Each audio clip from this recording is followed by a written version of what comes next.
I feel so ill. I really do. This is a brief video just to make a point. I, I'm I'm heartbroken. I am about everything they've done to us. They never told me my mother was ill.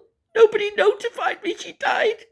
And now I gotta get this done. I'm not well enough, and I want to die, and I have to die, and I need my nanny and my mummy, and I'm feeling rough.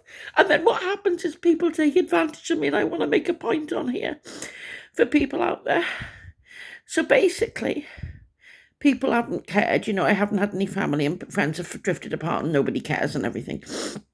And the only people that came forward and said they did care, that they love me very much and they care about me and all this, are these two people that I know. I'm not going to put her name because she seems to be a decent woman, and I don't think anything is her fault, because he talks about this, a man called Paul. And this lovely lady used to work in the bank, and then she left her husband and her children and went off with him.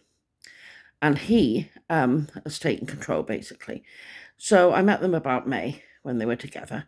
And then all this, and they got involved, and they were ringing me all the time, and checking on me all the time, and everything like this.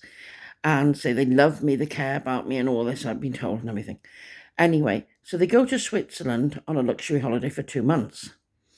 And he claims he's got no money. And he lives in a house. And they know what trouble I'm having with the council, and they're moving me about in places I'm unhappy with. Yet they never say they love me and I'm important to them. They never ever offer for me to go and actually live in the house. Then his excuses that he's a hoarder, and that they have to move things. She collects newspapers, apparently, and he hoards records, and they have to move things to get in and out of each room. And then they let slip this week that they're sex maniacs, apparently, and they think they have orgies, and basically, because they don't make money, and this is the way he's making money, he's prostituting her and him, and having people in there to have sex all the time, and they have constant sex because he's a complete pervert. And it shocked me because they were going to do that. I know I'm 51, but I'm still a virgin and a very decent person, I've led a sheltered, very overprotected upbringing, and 51 I might be. But the thing is, he was going to get a filthy old man that he knew to rape me. And he'd get the money for that to sell me off. It's disgusting. He'd taken pictures of me and everything. I'm absolutely mortified. It's a good job I've got a brain. And I went along with it. And then they promised me, the last thing was, he was going to take me out and they were going to give me a meal. They kept promising me, aren't you looking forward to it? Aren't you excited? Every night they'd ring me at 9:15. He'd tell me this, tell me this, tell me this. And I said, oh, yes, I am, because I'm stuck here. And it was a break for me and I've got no money. I'm eating crisps and chocolate bars and stuff. And I'd love to have a meal out. It would be nice, wouldn't it? So what did he do? He turns up. It was not this Wednesday, the Wednesday before. And he said he hasn't got time for the meal, and apparently Francis is in the hairdresser all day. So what he's done with me now is what he did with me was go to the spa here, go and buy a big thing of milk, Cocoa Pops and plastic cups. And then he just ripped them all open, did it with his bare hands, put it in there, and expected me to eat that and think, it was my lunch. I said, I can't eat this now. And he said, I prepared a meal, I expect you to eat it. And he's like trying to force feed me, but I refused to. I'd have been sick and I didn't. And then he comes into the bedroom and he tells me he's got a present for me, a surprise, a really nice present. So I said, oh, thank you very much. Expect to get maybe like a little box of chocolates or some flowers would be nice. No. It's random pictures from newspaper cuttings of different people that he starts blue tacking all over the walls. Yes. And then after that, he wants me to go to the cash point here. And he wants me to put my card in for him to see what's in my account and him to keep the printout. There was only 20 quid in there. And he kept the printout. And it was all too much. It was happening too fast. I was very stressed. And all this didn't add up. It doesn't add up. It still doesn't add up. And when they were in Switzerland and I was really low, this man at the bus station, who was really nice, I was very suicidal, he was looking through things on the texts and things, and he said, you've had some nice ones from these people care about you.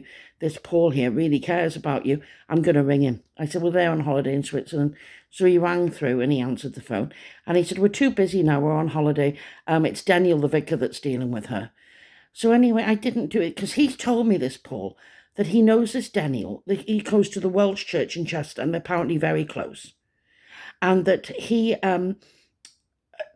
had been willing to look after me and all this, and that his wife, they live in a mansion, and his wife does nothing. She doesn't work, and she wants to just look after people like me, and she'd have nothing more be happier than to cook for me all day.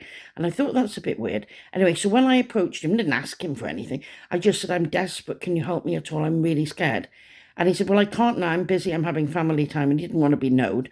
So I said, I'm sorry to trouble you, you won't hear from me again, which I thought was a bit cold, being a vicar. But obviously he was lied to and hadn't been told about all this. So it's obviously a lie again. But I mean, I feel so used and abused. And the thought that he could have pimped me off to some filthy, dirty old man when I'm 51, it's disgusting. That's all I'm saying, how corrupt people are out there. It's absolutely disgusting. I'm heartbroken and I need somebody genuine to help me. I really do. Somebody who's going to help me. Genuine people I need, not people like this who are abusing people. It's absolutely disgusting. I'm mortified. And to come into a room to say that'll bring me happiness, to put newspaper cuttings all over the wall. Oh my God. I mean, they never even gave me anything from Switzerland. I mean, at least with that drug dealer, he did put me, I mean, wanting to be use me, but at least he put me in a Hilton for 2 weeks. At least he did something. They've done nothing at all. And I mean, all he did was give me newspaper cuttings and put blue tack on the back and shoved it all over the walls here. When the cleaner came in, she was mortified. She was shocked. She said, what's been going on here? So I said, oh, she said, I thought it was you then. I thought you'd lost the plot. And it didn't make any sense. But I mean, this is what I'm up against. And these are the only, he calls it help. And he said he's been very good and wonderful and all this. And this is confusing me. I mean, I could do without that. So, I mean, it's disgusting to think there I am, vulnerable, in a terrible state, pining for my mother, homeless, destitute, having a nervous breakdown. And this type of person wants to pimp me out with a sleazy old disgusting man. It's disgusting. This is what they do. They take advantage of vulnerable people out there. It is disgusting. I just thought I'd put it on here now to say that's one of the things that's happened to me recently.